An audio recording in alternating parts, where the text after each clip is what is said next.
Bab 1558, berlutut. Terlahir dengan tubuh dewa. Terlahir dengan benih dewa. Semua dalam satu.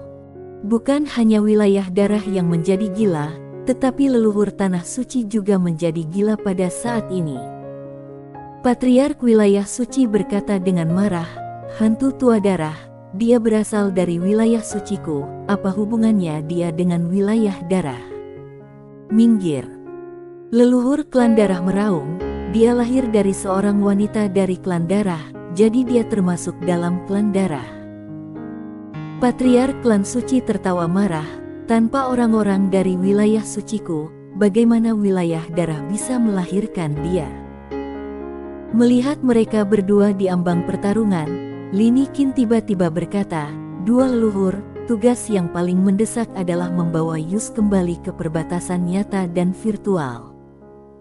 Setelah mendengar kata-kata Linikin, kedua leluhur itu langsung menjadi tenang. Sekarang bukan saatnya untuk berdebat. Bagaimana keadaan reruntuhan kuno tersebut saat ini? Tempat ini disegel. Meskipun orang-orang di atas bisa turun, tapi orang-orang kuat di alam dewa tidak bisa turun. Para dewa ini dan kekaisaran dewa kuno di sini telah menjadi keberadaan yang paling berbahaya. Terlahir dengan tubuh dewal. Terlahir dengan benih dewal. Siapa yang tidak menginginkannya?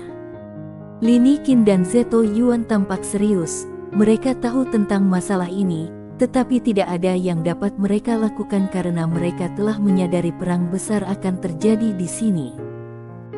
Sekarang pemimpin kekaisaran dewa kuno telah mengorbankan dirinya sendiri, dan tanpa penindasan benda ilahi itu, kekuatan para dewa di sini dan orang-orang kuat kekaisaran dewa kuno sudah cukup untuk menghancurkan segalanya menjadi debu di sini. Oleh karena itu, mereka harus mencari bantuan dari tanah suci dan tanah berdarah di persimpangan antara dunia virtual dan dunia nyata.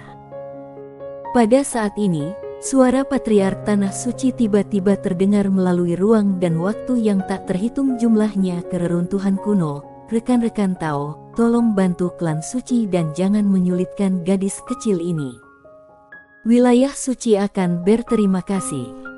Patriark klan darah juga berkata pada saat ini, klan darah juga berterima kasih. Reruntuhan kuno itu sunyi senyap. Tak lama kemudian, kekuatan teratas dari wilayah suci dan wilayah darah datang ke reruntuhan kuno dengan cara yang dahsyat.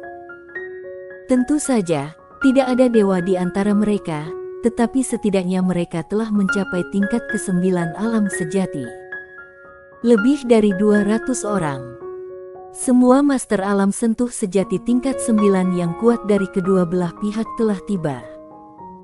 Tapi barisan ini masih belum cukup baik di sini, karena meskipun mereka bisa turun, alarm mereka juga ditekan oleh segel Dadogu, dan semuanya telah menjadi tingkat ke-5 alam sentuh sejati. Menekan beberapa alam. Tetapi orang-orang kuat di level ini tidak cukup di sini. Linikin dan Zeto Yuan juga sangat gugup saat ini. Di samping mereka, wajah Yus penuh dengan kebingungan. Dia tidak tahu apa yang sedang terjadi. Pada saat ini, 200 orang kuat yang telah mencapai alam kelima dari alam sentuhan sejati datang ke desa Yuan bersama-sama, dan bau mesiu tercium begitu kedua belah pihak bertemu. Mereka semua saling membenci. Seorang lelaki tua yang merupakan pemimpin tanah suci di sebelah kiri dengan cepat berjalan mendekati Yus dan membungkuk hormat, "Putri suci." Yus menatap Zeto Yuan dengan gugup, "Ayah." Zeto Yuan juga sedikit bingung. Orang tua itu buru-buru menjelaskan, "Sebelum aku datang ke sini, leluhur telah menobatkannya sebagai putri suci. Dia adalah tuan suci berikutnya di tanah suci." Zeto Yuan tersenyum pahit. Statusnya di tanah suci ketika itu sebenarnya tidak rendah, dan dia adalah tokoh inti, tapi dia tidak pernah menerima perlakuan seperti itu. Putri suci apa?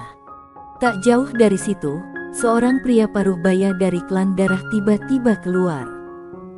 Dia menatap lelaki tua itu dengan dingin, lalu berkata, dia adalah penguasa darah di wilayah darah.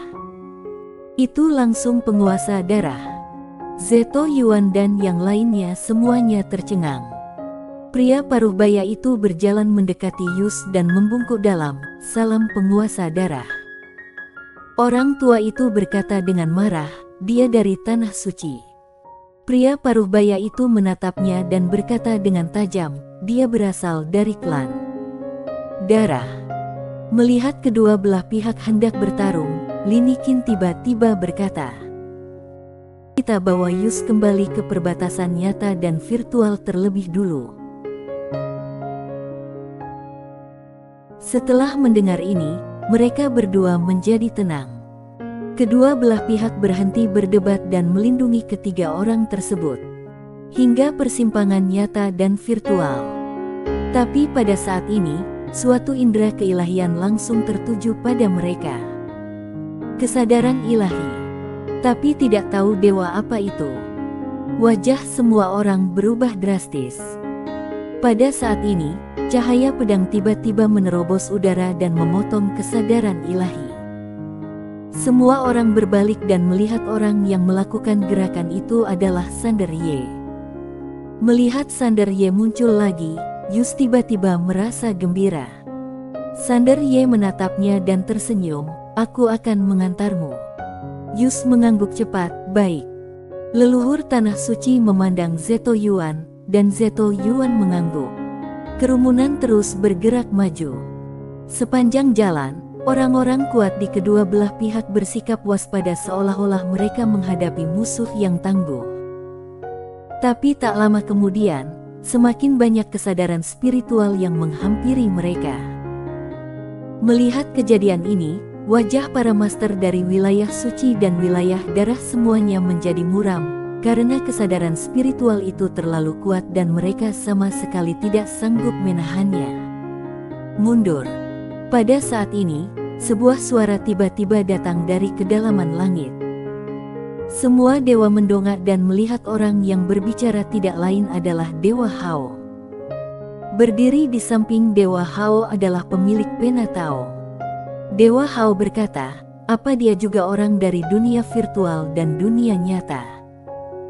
Kekuatannya tidak akan membahayakan dunia virtual dan dunia nyata. Apakah visi kalian malah kalah dari kultivator pedang? Setelah mendengar perkataan Dewa Hao, segala kesadaran dewa pun surut. Para pria kuat dari klan suci dan klan darah menghela napas lega. Sander Ye mengangkat kepalanya dan melirik ke kedalaman langit. Dia bertukar pandang dengan Dewa Hao, lalu menarik kembali pandangannya dan terus melindungi Yus menuju perbatasan antara dunia virtual dan dunia nyata. Jauh di langit, pemilik pena Tao melirik Yus dan tidak berkata apa-apa. Dewa Hao bertanya, keberadaan macam apa dia itu? Pemilik pena Tao berkata, itu memang berkat alam. Tapi, baginya, itu mungkin bukan berkat yang sempurna. Dewa Hao menoleh dan menatap pemilik pena Tao. Pemilik pena Tao berkata, anugerah surga yang begitu unik, pasti akan ada beberapa kekurangan kelak. Dewa Hao tampaknya sedang memikirkan sesuatu. Sang pemilik pena Tao menarik kembali pandangannya dan menatap ke arah segel emas itu. Korbankan dirinya.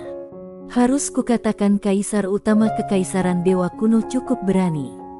Tapi yang membingungkanku adalah kekaisaran dewa kuno hampir hancur. Apa yang membuatnya begitu bertekad?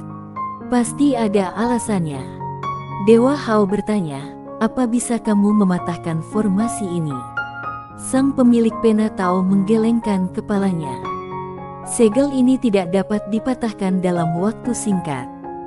Meskipun aku tidak dapat membuat para penguasa alam dewa yang kuat di atas turun, aku dapat mengembalikan kebebasan para dewa di sini. Dewa Hao berkata, tidak masalah. Pemilik pena Tao tersenyum dan berkata, tetapi aku masih merasa sedikit tidak enak. Dewa Hao menatap pemilik pena Tao, dan pemilik pena Tao berbisik, kita harus membuat persiapan untuk kedua keadaan. Saat dia berbicara, Tatapan matanya kembali tertuju pada Sander Ye, keparat ini licik dan cerdik seperti ayahnya. Kita harus waspada. Karena perkataan Dewa Hao, tidak ada dewa yang menargetkan Yus sepanjang jalan. Adapun dari pihak Kekaisaran Dewa Kuno, karena Sander Ye, orang-orang kuat di Kekaisaran Dewa Kuno juga tidak menargetkan Yus. Begitu saja. Tak lama kemudian rombongan pun sampai di pintu masuk perbatasan antara dunia virtual dan dunia nyata. Pada saat ini, Sander Ye berhenti, menoleh menatap Yus, dan berkata sambil tersenyum, "Aku hanya bisa mengantarmu ke sini." Yus menatapnya, "Terima kasih." Sander Ye tersenyum dan berkata, "Jaga dirimu." Setelah berkata demikian, dia berbalik dan pergi. Yus tiba-tiba bertanya, "Apakah kita teman?" Sander Ye berhenti dan mengangguk. Yus bertanya lagi, "Apakah kita akan bertemu lagi?" Sander Ye tersenyum dan berkata, "Sulit untuk mengatakannya, tetapi jika kita ditakdirkan untuk bertemu, kita pasti bertemu lagi." Selagi dia bicara, dia menghilang di kejauhan. Yus menatap ke kejauhan sampai cahaya pedang itu menghilang sepenuhnya. Dia lalu mengalihkan pandangannya dan menatap Linikin, "Ibu, ayo jalan." Linikin menghela nafas pelan dan memegang tangan Yus. Dia tahu setelah kepergian ini, Yus tidak akan bisa lagi memutuskan hidupnya sendiri. Kecuali kekuatannya mencapai tingkat yang sangat mengerikan dan dapat menekan klan darah dan klan suci di saat yang bersamaan. Segera, Yus dan kelompoknya memasuki perbatasan antara virtual dan nyata. Sander Ye datang ke daerah reruntuhan Dewa Kuno, Gupan juga berlatih di sini. Tentu saja, dia tidak tahu apa yang sedang dipraktikkan Gupan, dia hanya tahu orang ini sedang menjungkir balikkan area khusus. Pada saat ini, lelaki tua berjubah putih muncul di samping Sander Ye dan berkata, "Tuan Muda Ye." Sarider Ye berkata, "Berapa banyak orang kuat yang kita miliki sekarang? Beri tahu aku detailnya." Orang tua berjubah putih itu berkata, "Aku, Guko, pemimpin pengawal Dewa Kuno, dan Tiko serta Dico. Mereka bertanggung jawab atas pengawal langit dan pengawal bumi saat itu, tetapi dalam pertempuran itu, semua anak buah mereka tewas dalam pertempuran, dan sekarang hanya mereka berdua yang tersisa." Sander Ye berkata, "Kalian berempat ada di level apa?" Orang tua berjubah putih itu berpikir sejenak, lalu berkata, "Setengah dewa." Sander Ye menoleh dan menatap lelaki tua berjubah putih itu. Lelaki tua berjubah putih itu tersenyum getir, "Kekuatan kita di sini tidak sebaik kekuatan di persimpangan dunia virtual dan dunia nyata. Dulu, itu karena Kaisar Utama menekan alam para dewa yang turun dengan kekuatannya sendiri. Oleh karena itu, kami mampu bertarung dengan mereka. Kalau tidak, kami tidak akan memiliki kesempatan untuk menang." Sander Ye berkata, "Apa kamu punya kartu lain?" Orang tua berjubah putih itu berkata, "Para orang bijak di Kekaisaran Dewa Kuno." Sander Ye berkata, "Mereka yang berada di daerah reruntuhan Dewa Kuno." Orang tua berjubah putih itu mengangguk, "Semuanya masih bisa bertarung. Tapi paling-paling mereka hanya bisa menahan beberapa dewa." Sander Ye berkata, "Berapa banyak dewa di sini?" Orang tua berjubah putih berkata, "Ada 23. Wajah Sander Ye menjadi gelap. Mengapa selalu menentangnya? Tampaknya hanya dengan kembali ke alam semesta Guanxuan, dia dapat memainkan permainan dengan tren yang menguntungkan. Orang tua berjubah putih itu menatap Sander Ye, "Kita membutuhkan bantuan senjata Sen Super itu." Sander Ye merentangkan kedua telapak tangannya, dan segel dewa pun muncul di tangannya. Sampai saat ini dia belum pernah berusaha menaklukkan segel dewa karena dia tahu dia tidak akan mampu menaklukkannya sama sekali. Orang tua berjubah putih itu berkata, "Kamu harus menaklukkannya dan membuatnya bekerja untukmu, kalau tidak, kita tidak akan punya kesempatan menang. Sander Ye menatap segel dewa di depannya, bagaimana aku bisa menjinakkannya? Orang tua berjubah putih itu berpikir sejenak, lalu berkata, kalau kamu mencoba memohon padanya. Sander Ye, memohon. Sander Ye menatap segel dewa di depannya. Setelah terdiam sejenak, dia berkata, mari kita bicara. Segel dewa tidak memberikan respons sama sekali. Sander Ye melepaskan kesadaran spiritualnya dan memasukinya. Tapi, kesadaran spiritualnya lenyap tanpa jejak begitu masuk. Sander Ye mengerutkan kening. Apa yang sedang terjadi? Orang tua berjubah putih di sampingnya juga sedikit bingung. Sander Ye hendak berbicara, tapi pada saat ini, segel dewa itu tiba-tiba bergetar hebat, dan pada saat berikutnya, cahaya keemasan menyelimuti dirinya, dan dalam sekejap, dia muncul di dunia cahaya keemasan. Di sekelilingnya, untaian rune emas yang tak berujung melayang, bagaikan lautan, amat luas dan megah. Sander Ye menyipitkan matanya sedikit. Ini seharusnya menjadi dunia batin dari segel dewa. Berlutut. Pada saat itu, sebuah suara tiba-tiba terdengar dari suatu tempat di lapangan. Suara ini mengandung keagungan tertinggi yang membuat orang ingin menyerah. Bersambung.